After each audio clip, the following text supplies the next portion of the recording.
বিসমিল্লাহির রহমানির রহিম। আসসালামু আলাইকুম রহমতুল্লাহি ওয়া আমি মোহাম্মদ রিয়াজুল ইসলাম বলছি ফ্রম আজারবাইজান। যারা আমার সম্পর্কে জানেন তারা তো জানেনই। ফ্রেন্ডস অ্যান্ড ফ্যামিলি বাদে যারা চেনেন না তাদের জন্য একটা ছোট্ট ইন্ট্রোডাকশন।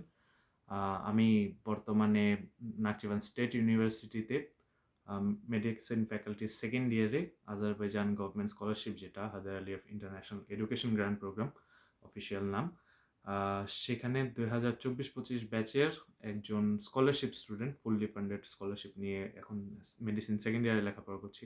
আলহামদুলিল্লাহ ফর দ্যাট। সো আপনারা যদি খেয়াল করেন, আমার চ্যানেল হোক, ফেসবুক পেজ হোক বা যাই হোক, রেগুলার কোনো ভিডিও নেই, বা আমি খুবই কম কন্টেন্ট পোস্ট করি বা কিছু। এটা হচ্ছে কারণ বাইরের লাইফে আসলে অবশ্যই পড়াশোনার চাপ, পারিপার্শ্বিক চাপ, বিভিন্ন ব্যস্ততা থাকে, যার কারণে এগুলো আসলে করে হয়ে ওঠে না। আর কখনোই প্ল্যান ছিল না যে অফিসিয়ালি কোনো কন্টেন্ট রেডি করব বা কোনো এমন কাজ করব, ইউটিউবার হব বা কিছু। সো সেই হিসাবেও করা না। বাট কিছু জিনিস যেগুলো রিয়েলাইজ করলাম যে যেহেতু স্কলারশিপ হোল্ডার, এবং আমার পুরনো যে আইডিটা ছিল এটা মোটামুটি একটা ভালো রিচ ছিল, আমার ফ্রেন্ড সার্কেল ছিল। সো সেখানে অনেকেই আমার সাথে কন্ট্যাক্ট করতো স্কলারশিপ রিলেটেড, লেখাপড়া রিলেটেড, বা যারা বাইরে আসতে চায় বা যারা সেলফ ফান্ডেডে পড়তে চায়। সো সেই হিসাবে অনেকেই যোগাযোগ করতো। তো অনেকে চেষ্টা করেছি নিজের জায়গা থেকে যতটুকু সম্ভব আমি তাদের সাহায্য করার। ইভেন এখনও করছি, ইনশাল্লাহ আগেও করব যতদিন সম্ভব হবে।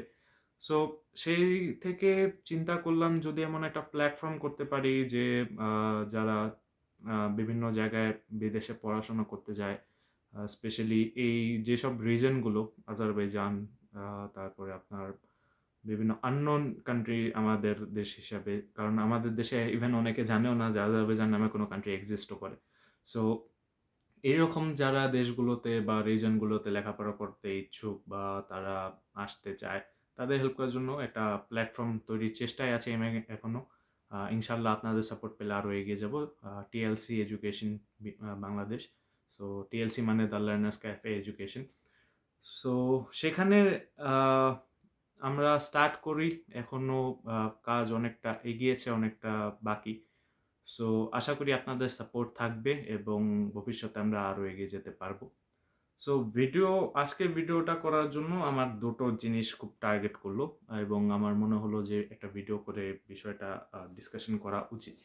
সেটা হচ্ছে সপ্তাহখানেক আগে আমরা আমাদের যে টিএলসি এডুকেশনের অফিসিয়াল পেজটা, সেখানে আমরা একটা ক্যাম্পেইন লঞ্চ করি। সেটা হচ্ছে যে বিভিন্ন ভিসা, আইএলস হোক বা আপনার ইউনিভার্সিটি অ্যাডমিশন, স্কলারশিপ অ্যাডমিশন, যেভাবেই হোক, বিভিন্ন ইন্টারভিউ হয়ে থাকে। সো সেই ইন্টারভিউগুলোতে অনেকে জানে না কিভাবে কোয়েশ্চেন করতে হয়, কিভাবে অ্যান্সার করতে হয়, বা একটা সেট আপ আমরা তৈরি করার চেষ্টা করেছি, যেখানে আমরা বিভিন্ন মক ইন্টারভিউ বা প্র্যাকটিস ইন্টারভিউর মাধ্যমে আমরা স্টুডেন্টদেরকে হেল্প করব, যারা বাইরে যেতে চাচ্ছে বা এরকম বিষয়ে লেখাপড়া।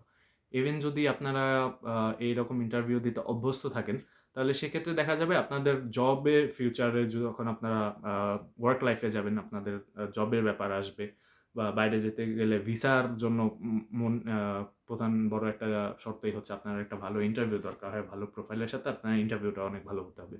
সো তাদের হেল্প করার জন্য মূলত কাজটা স্টার্ট করা। সো আনফর্চুনেটলি একটা ভালো ক্যাম্পেইন সোশ্যাল মিডিয়াতে লঞ্চ করার পরেও আশানুরূপ আমাদের রেসপন্স আসেনি। তার বিভিন্ন সেভেল কিছু কারণ আছে, আমাদেরও কিছু ফল্ট আছে। অ্যান্ড এটা অবভিয়াস যে যদি 10,000 মানুষ ইন্টারেস্ট দেখায়, তাহলে সেখানে হয়তো বা 10 জন মানুষ অ্যাকচুয়ালি সেই কাজটা করতে চাইবে। সো ইনবক্সে অনেক মেসেজ এসেছে, বেশিরভাগ এমন মেসেজ এসেছে যেখানে বিভিন্ন মার্কেটিং এজেন্সি আমাদেরকে অফার করছে যে আপনাদের পেজের ফলোয়ার কম, আমরা এই করে দেবো, সেই করে দেবো। সো সবাই যার যার জায়গা থেকে যার যার ভালো হিসাব করেই তারা অ্যাক্টগুলো করে। সো এতে কোনো সমস্যা নেই। ইভেন আমি এটার জন্য যে ভালো রেসপন্স পাইনি বা কিছু না, আমি যে রেজিস্ট্রেশন অফ করে দিয়েছি বা সামথিং, এরকম না। আমাদের রেজিস্ট্রেশন স্টিল গোয়িং অন, এবং আমরা চেষ্টায় আছি আরও ইমপ্রুভ করার। সো আপনারা যদি কেউ চান তাহলে অবশ্যই রেজিস্টার করতে পারেন, এবং আমরা আমাদের জায়গা থেকে যতটুকু হেল্প করা সম্ভব আমরা ইনশাল্লাহ চেষ্টা করবো আপনাদেরকে হেল্প করার। সো এতক্ষণ যদি ভিডিওতে আপনি চলে আসেন তাহলে আমি ২-৩টা জিনিস নিয়ে এখন ডিসকাস করতে চাই। যেটা এই অ্যাড রান করার পরে বিভিন্ন সোর্স থেকে যেটা আমরা কনট্যাক্ট পেয়েছি, বিভিন্ন মানুষ আমাদেরকে যোগাযোগ করেছে যে তারা ইন্টারভিউ দিতে ইন্টারেস্টেড বা তারা বাইরে পড়তে ইন্টারেস্টেড। এরকম একটা মানুষের ব্যাপারে আমি আজকে ডিসকাশন করতে চাইবো। যদি সেই আ এক মানুষটি এই ভিডিওটি দেখে থাকেন তাহলে আমি আপনাকেও বলব যে আপনি যেসব কোয়েশ্চেনগুলো আমাকে করেছিলেন, আই হোপ আপনি সেটার অ্যান্সারগুলো এখন পেয়ে যাবেন। সো বেসিক্যালি একজন আপু তিনি আমাদের পেজে নক করেন যে আপনারা স্কলারশিপ নিয়ে কী ধরনের কাজ করেন। সো আমি তাকে রিপ্লাইটা আমার এরকম ছিল যে আপনি কোন স্কলারশিপে বা কোন কান্ট্রিতে যেতে চান। তো উনি বললেন যে কোনো কান্ট্রি এবং যে কোনো সাবজেক্ট হলেই হবে। আ পরে আমি তাকে জিজ্ঞেস করলি কোন কোর্সে? তো উনি বললেন মাস্টার্সে এবং তিনি এডুকেশন রিলেটেড সাবজেক্টে যেতে চান। সো আ তারপরে সেই আপুকে আমি পার্সোনালি ইনসিস্ট করি যে আপনার প্রোফাইলটা যদি শেয়ার করেন তাহলে আমাদের জন্য সুবিধা হয় যে আপনারা আ আপনি কোন বিষয়ে আগাতে চান। তো মোটামুটি আমি যেটা দেখলাম যে তার প্রোফাইল বেশ স্ট্রং। তিনি আমাকে একটা ইউরোপাস ফরম্যাটে সিভি পাঠিয়েছিলেন যেটা খুবই রেয়ার। বাংলাদেশে ইভেন আমিও যখন স্কলারশিপে এপ্লাই করি আমিও নিজেও ইউরোপাস ফরম্যাটে সিভি বানাইনি। আমি জেনারেল একটা সুন্দর ডিজাইনার সিভি দিয়েছিলাম। তো সেখানে আমি দেখলাম তার বেশ ভালো ওয়ার্ক এক্সপেরিয়েন্স আছে। তার রিসার্চ অ্যাসিস্ট্যান্ট হিসাবে কাজ করার এক্সপেরিয়েন্স আছে। সে রিসার্চার হিসেবে কাজ করতেছে। সে একটা ভালো বিশ্ববিদ্যালয় থেকে তার ডিগ্রি আছে। সো ইভেন সে IELTS এর যতটুকু জানতে পারলাম IELTS এর প্রিপারেশন নিচ্ছে কিন্তু IELTS টা তার এখনো কমপ্লিট করা হয়নি। অ্যান্ড সেখানে আ তিনি আমাকে যেটুক বললেন তার পাসপোর্ট, ডকুমেন্ট সবই রেডি আছে।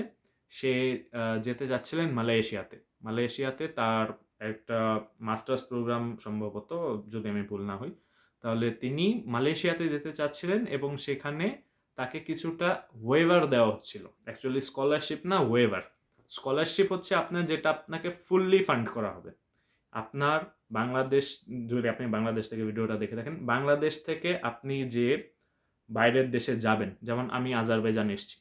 তো সেই ক্ষেত্রে বাংলাদেশ থেকে আমার যাতায়াত যেটা, ১ম এই যেটা আসে visa free, flight ticket university provide করেছে স্কলারশিপ কমিটির আন্ডারে। সেটা ইউনিভার্সিটি প্রোভাইড করে বা মিনিস্ট্রি আপনাকে ডিরেক্টলি কনট্যাক্ট করে আপনার সাথে সেটা করতে পারে, ফুল ফান্ডেড। আপনার টিউশন ফ্রি দেয়া লাগবে না। আপনার থাকা, খাওয়া, যাতায়াত খরচ ইউনিভার্সিটি প্রোভাইড করবে। সেই মিনিস্ট্রি বা যেটাই বলি আমরা স্কলারশিপের আন্ডারে এগুলো হয়ে থাকে। তো আপনার যাবতীয় এখানে যেটা খরচাপাতি আছে সেটা উম আ একটা গভর্নমেন্ট ফান্ডেড হোক, একটা অর্গানাইজেশন ফান্ডেড হোক, ইউনিভার্সিটি ফান্ডেড হোক, সেটা আপনার সমস্ত দায়ভার তাদের। সো এটা হচ্ছে মূলত ফুল ফান্ডেড স্কলারশিপ যেটাকে বলে আর এটাই হচ্ছে স্কলারশিপ। আর আপনাকে যদি কেউ বলে যে আপনার ক্রেডিট অনুযায়ী, আপনার স্কোর অনুযায়ী, আপনার এক্সপেরিয়েন্স অনুযায়ী আপনাকে কিছুটা পার্সেন্টেজ দেওয়া হবে। সাচ অ্যাজ অনেক ইউরোপিয়ান কান্ট্রিজ আছে যারা গভর্নমেন্টলি ফুললি ফান্ডেড অফার করে এবং কিছু স্পেসিফিক ইউনিভার্সিটিও আছে তারা ফুললি ফান্ডেড অফার করে। বাট কিছু আছে যারা পার্শিয়াল ফান্ডেড অফার করে। পার্শিয়াল ফান্ডেড হচ্ছে হয় আপনাকে টিউশন ফি দিতে হবে না, হয় আপনার তারা মান্থলি একটা স্টাইপেন্ড দেবে বাট আপনাকে বলছে আপনার কিছুটা টিউশন ফি দিয়ে অ্যাডমিশন এনরোল করতে হবে। যেটা মোস্টলি ইটালিতে হয়ে থাকে। ইটালিতে গভর্নমেন্ট স্কলারশিপ আছে, রিজিওনাল স্কলারশিপ আছে। বাট সেই ক্ষেত্রে তাদের কি হয়? তাদের ১ম এ ইউনিভার্সিটিতে প্রি এনরোলমেন্ট নিতে হয়। সেই এনরোলমেন্টে আপনার মোটামুটি একটা খরচ আছে। সেটা ইউনিভার্সিটি টু স্টেট এটা ভ্যারি করে। সো সেই বিষয় নিয়ে পরে ডিসকাশন করছি। বাট উনি মালয়েশিয়াতে মূলত উনার চেষ্টা ছিল যাওয়ার জন্য এবং তার সব ডকুমেন্টস কমপ্লিট। কিন্তু উনি কোনো একটা ব্যক্তির সাথে কনসাল্ট করেছিলেন যিনি অলরেডি স্কলারশিপ থেকে তার ব্যাচেলার্স ডিগ্রি কমপ্লিট করেছেন। যেটুক ভুল না হয় তিনি চায়না থেকে পড়াশোনা করেছেন। সো উনি উনার প্রোফাইলটা দেখে বললেন যে, "আপনি তো স্কলারশিপ নিয়ে এপ্লাই করতে পারেন। আপনি ফুল ফান্ডেড এ যেতে পারেন। আপনার এই একটা হিউজ অ্যামাউন্টের একটা টাকা লাগতেছে। আপনার ওয়েভার পাওয়ার পরেও এটলিস্ট সেখানে ৫ থেকে ৭ লাখ টাকা মতো খরচ। এবং সেখানে যাওয়ার পরও তার ফ্লাইট টিকেট বলেন, তার ভিসা আ যে কার্যক্রমগুলো যে কস্ট, সেই কস্টটা বলি। আর সেটা আমরা যাই বলি না কেন সেখানে লিভিং কস্ট, থাকা, খাওয়া, মেডিকেল ইন্সুরেন্স সবকিছু তারই পে করতে হবে। বাস ইউনিভার্সিটি একটা আ ওয়েভার দিচ্ছে। আমি যেটুকু শুনেছিলাম ১০,০০০ থেকে ১১,০০০ মালয়েশিয়ান রিঙ্গিত যেটা মালয়েশিয়ান কারেন্সি, সে অনুযায়ী তাকে ওয়েভারটা দেওয়া হচ্ছে। সো আমি তখন ওনার সাথে ডিটেল ফোনে কথা বললাম। উনি বললেন যে এখন উনি যেহেতু শুনেছেন যে স্কলারশিপে গেলে আরো তার জন্য ভালো, তার প্রোফাইল ভালো আছে। ইভেন তার প্রোফাইল এবং রেজাল্ট অ্যাকচুয়ালি অনেক ভালো ছিল। সো তিনি চাইলে এটা করতে পারেন। বাট মেইনলি যে সমস্যাটা হয়েছে সেটা হচ্ছে যে উনার যে আ এখন মাস্টার্সে যাওয়ার ইচ্ছা অলরেডি আমাদের এখানে মে মাস হয়ে গেছে। সো মে মাস থেকে অ্যাকচুয়ালি সব পোর্টাল অফ হয়ে যায়। মে মাসে কোনো অ্যাপ্লিকেশন পোর্টাল আ সাধারণত খোলা থাকে না। খুবই রেয়ার। এবং স্পেশালি মাস্টার্স, পিএইচডি ক্যাটেগরিতে মে মাসে তো কোনো পোর্টাল আপনি খোলা পাবেনও না। মোস্টলি আপনার যদি যেমন ২০২৬ সালে যারা এখন লেখাপড়া করতে চাচ্ছেন সেপ্টেম্বর ইনটেকে, তাদের অ্যাপ্লিকেশনটা অ্যাকচুয়ালি ২০২৫ সালেই স্টার্ট হয়ে গেছে।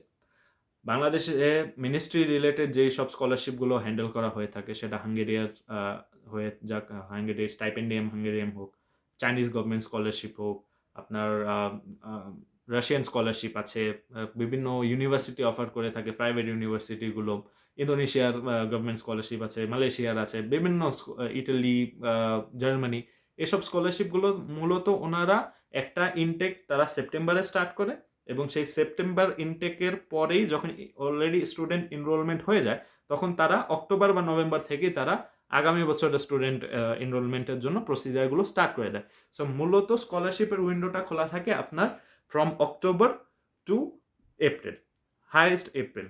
এপ্রিলে বললাম এটা, আমি এখন যেহেতু আজারবাইজানে পড়ছি, যখন ২০২৪ সালে এই স্কলারশিপে এটা আসে, তাদের অ্যাপ্লিকেশন ডেডলাইন ছিল from 21st February to 20 April. এবছর এটা কমিয়ে দিয়ে 10 এপ্রিল করা হয়েছিল। সো বাংলাদেশে রিসেন্টলি ইলেকশন গিয়েছে, বিভিন্ন রিসেন্টলি সমস্যা হয়েছে এবং আমি যখন ২০২৪ সালে আসি তখন সেই জুলাই আগস্টের প্রোটেস্টের জন্য হিউজ একটা কেওস ছিল। আমার ইন্টারনেট ছিল না। সেই হিসাবে বিভিন্ন ধরনের আমার ইন্টারভিউটা স্কেজুল অনুযায়ী হতে পারেনি। তারপরে আমি ইউনিভার্সিটিকে বারবার মেইল করে রিকনসিডার করার জন্য এপ্লাই করি। দেন তারা আমার একটা অনলাইন ইন্টারভিউ কন্ডাক্ট করে এবং বাংলাদেশ থেকে অ্যাকচুয়ালি আজারবাইজানের লাস্ট যে অফিসিয়াল নোটিশটা দেখেছিলাম সেটা ২০২১ সালে।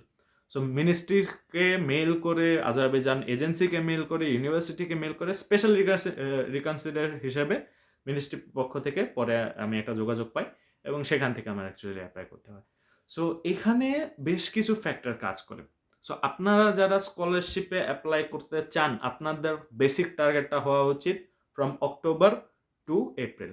এপ্রিল পর্যন্ত যাবেন না, মোটামুটি ফেব্রুয়ারির ভিতরেই সব ক্লোজ হয়ে যায়। কিছু কিছু প্রাইভেট ইউনিভার্সিটি স্কলারশিপ অ্যাপ্লাই করে যারা মার্চ এপ্রিল পর্যন্ত এক্সটেন্ড করে। এখানে আপনার মূল যে বিষয়টা করা উচিত সেটা হচ্ছে রিসার্চ, ওয়েল রিসার্চ করা উচিত। আপনি যদি ওয়েল রিসার্চ না করেন আপনার কোনো লাভ হবে না। আপনার কোনো লাভ হবে না। আপনি ১০টা ২০টা ভিডিও দেখেও কোনো কাজ হয়নি। আপনার ভিডিও দেখার পরে সেই স্কলারশিপের পোর্টালগুলোতে যেতে হবে। অ্যাপ্লিকেশন পুরো প্রসপেক্টিভটা আপনার ভালো করে পড়তে হবে। আজকালকার সময় তো এখন এআই দিয়ে অনেক সুবিধা হয়ে গেছে। আপনি জাস্ট ChatGPT তে ইনপুট দিলেন, তারা শর্টে আরো বুঝিয়ে দেবে। এতে এআই ইউজ করেন।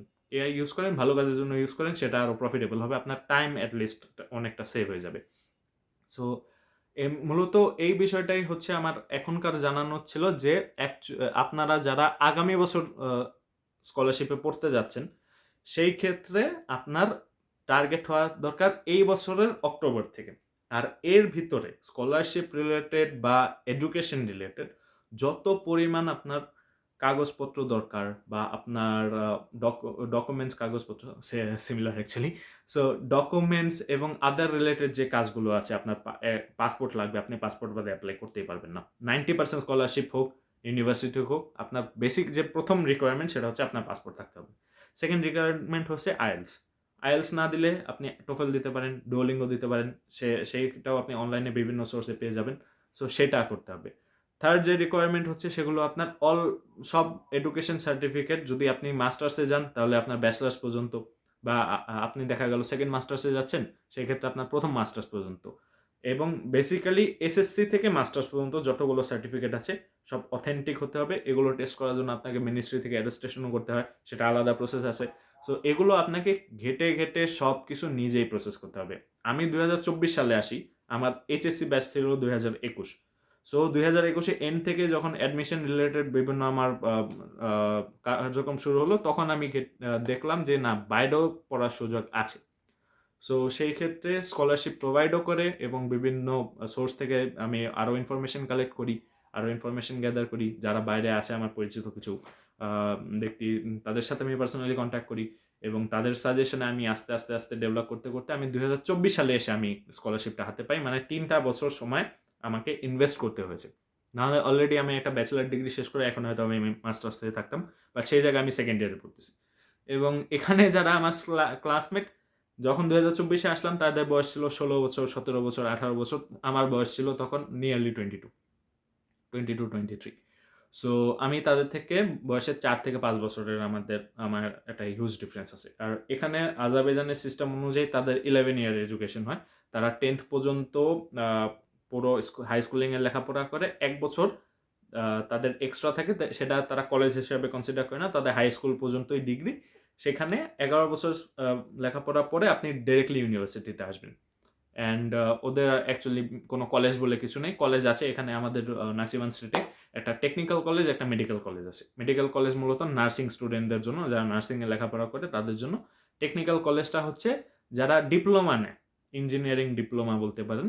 সেটাও অ্যাকচুয়ালি হাই স্কুলের 10th-এর পরেই তারা অ্যাডমিশন করিয়ে নেয় এবং 3 বছরের একটা ডিপ্লোমা কোর্স থাকে। তারপরে আপনি চাইলে মাস্টার্স করতে পারেন, পিএইচডি করতে পারেন, সেটা আপনার ইচ্ছা। সো এটা হচ্ছে আজারবাইজানে এখানকার সিস্টেম। সো এরকমই বিভিন্ন কান্ট্রি ওয়াইজ তাদের এডুকেশন সিস্টেম আলাদা, তাদের ফরম্যাট আলাদা। বাংলাদেশে ওভারঅল বাংলাদেশ যেই সিস্টেমটা ফলো করে সেটা হচ্ছে সেই 1947-এর পর থেকে যে ইন্ডিয়া, পাকিস্তান, বাংলাদেশের যে সিস্টেমটা ছিল ব্রিটিশ ইন্ডিয়ার পর থেকে, সেই সিস্টেমটা মোটামুটি এখনও কার্যকর আছে। সো এখন শুনছি যেহেতু গভর্নমেন্ট চেঞ্জ, তারপরে আপনার অনেক সিনারিও চেঞ্জ হয়ে গেছে। তো আস্তে আস্তে যেটুকু কথা জানতে পারছি যে অনেক এডুকেশনাল রিফর্ম আসবে, আমরাও আশা করি ইনশাল্লাহ আমাদের কান্ট্রি একটা ভালো পজিশনে আসবে। সো আপনাদের জন্য এটাই মেসেজ থাকবে। ভিডিওটা অ্যাকচুয়ালি অনেক বড় হয়ে গেল, বাট ওভারঅল এটাই মেসেজ থাকবে, যারা বাইরে যাওয়ার প্ল্যান করছেন, যারা বাইরে পড়তে চান, অ্যাটলিস্ট আপনারা 26 সালে ইনটেকে যাদের হয়নি, 27 সালের আপনার যদি যেতে চান তাহলে এখন থেকে আপনারা প্রিপারেশন স্টার্ট করে দিন। 1-to-1 গাইডলাইন দেওয়া আমার পক্ষে হয়তো বেসিক্যালি এতটা পসিবল হবে না, কারণ যেহেতু মেডিকেল স্টুডেন্ট, মেডিকেল লাইফে অনেক পারিপার্শ্বিক লেখাপড়ার অনেক বেশি চাপ থাকে। সো ইন্টারনেটে অনেক ভালো ভালো সোর্স পাবেন, বাট যদি কোনো ধরনের হেল্প আমরা করতে পারি, আমি করতে পারি, তাহলে উইদাউট এনি হেজিটেশন আমি আমার কন্ট্যাক্ট ডিটেলস ডেসক্রিপশন বক্সে দিয়ে রাখবো। নির্দ্বিধায় আপনি কন্ট্যাক্ট করুন। আমার যখন সময় হবে বা আপনার যদি বেশি এমার্জেন্সি হয়ে থাকে, আমি চেষ্টা করব আপনাদেরকে সাহায্য করার। ইনশাল্লাহ আপনাদের লাইফে ভালো কিছু হোক এবং ভালো পর্যায়ে আপনারা পৌঁছান। আপনাদের সকলের জন্য শুভকামনা এবং আমার জন্য দোয়া রাখবেন। এবং এখানে অ্যাকচুয়ালি আমি নাকচিবান স্টেটে একা বাংলাদেশি। সো আমি চাইবো বাংলাদেশি আরও আসুক এবং আমার এখানে বাংলাদেশি ভাইয়ারা, আপুরা আরও আসুন। আমরা একসাথে এখানে পড়াশোনা করি, থাকি এবং আমাদের একটা কমিউনিটি হোক। ইনশাল্লাহ চেষ্টায় আছি। দেখা যাক, আল্লাহ ভরসা। সো সবাইকে শুভকামনা দিয়ে আজকে এখানে শেষ করছি। ধন্যবাদ।